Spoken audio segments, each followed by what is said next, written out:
চট্টগ্রামে একটি মাদ্রাসা থেকে হাবিবুর রহমান নামে এক ছাত্রের ঝুলন্ত মরদেহ উদ্ধার করা হয়েছে।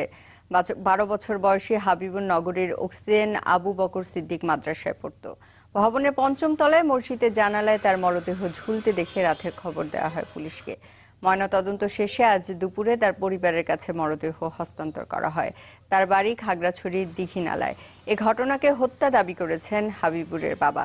তবে পুলিশ বলছে ময়নাতদন্তের প্রতিবেদন পেলে বলা যাবে তার মৃত্যুর সঠিক কারণ। আমার ছেলেটার যা পরিবেশ দেখছি, তার বিভিন্ন জায়গায় তার গায়ে মাইরের স্পট, এবং কি যেভাবে সে হ্যাঙ্গিং অবস্থায় আছে ওইভাবে কোনো মানুষ মরে না।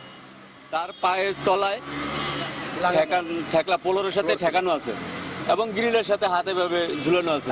একদম আঁটুতে রক্তাক্ত, গ্রিলের সাথে পিঠ বাজানো, ছেলের আঁটুতে রক্ত,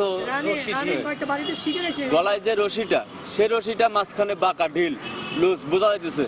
ছেলেটার বডি বাঁকা, পা এরকম বাঁকা ভ্যান হয়ে রয়েছে। তো এই ছেলেটাকে এইভাবে রশি লটকাইয়াই ওরে আমি মনে করি ওকে খুন করা হয়েছে।